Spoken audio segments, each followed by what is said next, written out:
Alright, hey, what's going on, you guys? It's been a while since I've done pretty much posted anything on YouTube or done a book review.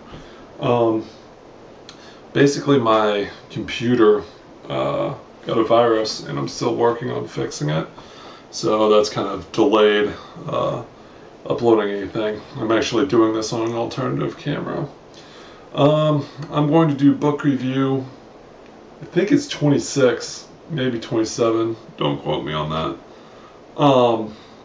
But the book I'm going to be reviewing today, and I'm going to leave it short because I'm actually way backed up on my books and I don't remember a ton about all the books that I'm doing, but the book that I will be reviewing today is The Lady and the Monk, 4 Seasons in Kyoto by Pico, Iyer. So, there you go. Now, what do I gotta say about this book? Pico. Basically, Pico Iyer went to Kyoto, Japan, which is the sort of cultural and spiritual heart, you know, with all the old temples and the old religion and all that kind of stuff, of Japan, for 4 seasons, and kind of documented an experience there. Now, he has a very unique writing style in that it's very referential, in that he quotes, you know, flamenco music from Spain. He quotes fire dancers from Bali, a bunch of European piano players, you know, 500-year-old Japanese monks or who wrote poetry, poet monks. Just basically any cultural thing he can grasp onto and uses them in a comparison to the Japanese culture, often favorably, often very fawning. So when he's there, I guess the lady and the monk is this Shakito, S-A-C-H-I-K-O, so Shakio. And she's sort of the stereotypical, has everything she wants in life. Maybe not everything she wants, but at least materialistically everything she wants. She's not impoverished. Very well, in ways, very well educated, very cultured, but is kind of trapped in the traditional role of a woman within Japan, which is not work, rear the children, be very subservient to the husband. Of course, the husband is almost never mentioned in this book, seeing that he works, you know, 14-hour days, 6 days a week. That's just Japanese culture. I mean, one of the things about Japan is it's very interesting, but also it's not enslaved in the way that, and this is kind of going off away from Pico's book, but it's, well, yeah, kind of, but it's not enslaved in the way like a communist state or a dictatorship or totalitarian state would, but culturally there's just a lot of expectations to meet certain cultural norms, and therefore while you're certainly free to do anything you want to with your life, the pressure to do a particular thing is, I would say, higher in Japan than any other area of the world.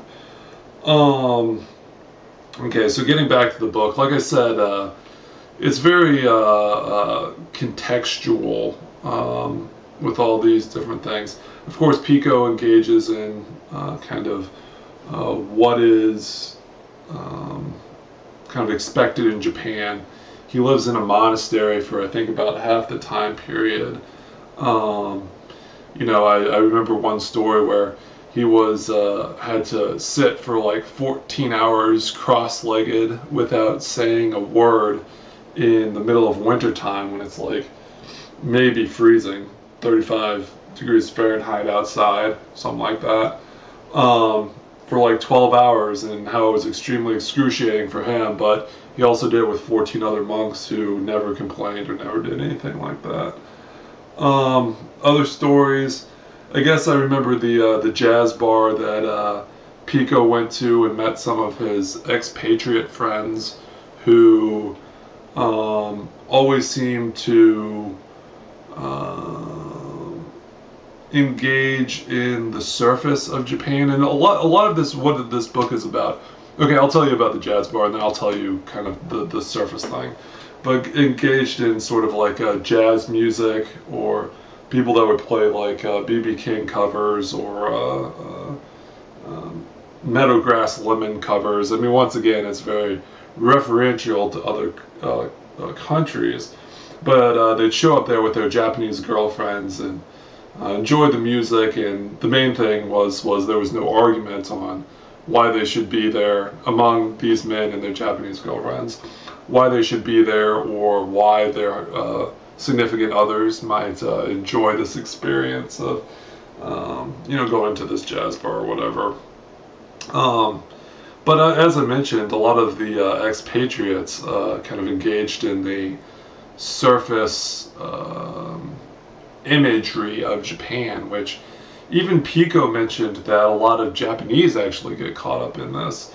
That people will surround themselves with the signs and symbols of a good life, and hopefully by doing enough of that, they hope that they will live the good life, rather than really more engaging deeply. And then, not to say the Japanese don't engage deeply. I mean, it's a very meditative society, but at least modern Japan tends to surround themselves with these things in the hope that their dream will come true. Not unlike the West, but I think in the West there's more a interplay, or at least some sort of modicum of how A will lead to B, and not just a whole bunch of A in the hopes that it'll lead to B. B being a truly happy life, A being the signs and symbols of a happy life. Let's see, what else? I guess, he covers Hanami, the cherry blossom viewing. It's hard to say too much about this book. I guess I'll say this one last thing about how I knew, Pico writes a very good book, and by the end you get a great impression of Japan, and that's a good word to describe the way that Pico describes his time there. You get a very good impression of Japan, but and in ways it's deep. In ways, if you do have enough of these cultural references, enough of these surroundings of the good life, then it will eventually lead to the good life. Unfortunately for Sachiko, she actually has to divorce her husband, and which is very taboo, and kind of, even though she's very cultured, she experiences her first overseas experience going to South Korea, which is right across the ocean. Her big leap forward is that she's going to get a job as a travel agent. Even though she's not going to travel abroad, she's going to help people within either Japanese planning their travel experiences abroad, or foreigners coming in. She's learning English. That's one of the main reasons she meets up with Pico. Pico is of American descent. Yeah, so by the end of the book, you get all of these impressions, and it is kind of a little bit deeper. About halfway through this book, I thought, oh, geez, this guy is going off the rails. In a lot of ways, he does. I'll tell you the experience where he is going off the rails in a second, but it does eventually lead to B in the end. Maybe not in the most streamlined way. I mean, I know stereotypically Japanese are known for streamlining cars and all that kind of stuff, but in their personal lives it might not be in the most streamlined way to reach some sort of happy medium, but it eventually happens through all these sort of surface or textural signs and symbols. Okay, so I've been going on for a while, so I'm going to tell this last story and then cut it off. So Pico Iyer went to one of the stories in the book, one of his cultural things he did while in Japan is he went to a sumo wrestling match and he went with a fellow monk. And they got a box of candy. Now, if you know, in some boxes of candy, they have inside the larger box, they have like a little package, maybe like this big, that has beads that are meant to keep the candy fresh. You know, keep the, I don't know if they release some sort of, does something to the air in the box or what it does, but it keeps the candies within the box fresh. Well, his friend, who didn't know any better, I think he was Japanese, but I don't remember entirely, started eating some of these beads that were inedible to keep the candies in the box fresh. And now, and Pico knew this, but rather than tell him, hey, stop this, he said, oh, it's just Zen within the experience of experiencing life, and he ate some of them too. And that's when I knew this guy was a quack. But even with all this sort of ramshackle oddities over the book, you know, the differences of Japanese culture, and just the way things operate, it eventually does lead to sort of a good impression, and also, although a deeper impression of Japan. Yeah, with the suffering that this woman went through, who was the lady, Shikido,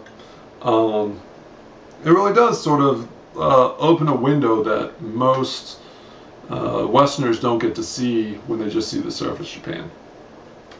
So anyway, this is highly recommended. I know I've been rambling, but maybe it's appropriate to the book, rambling in a sense that it leads to some sort of conclusion.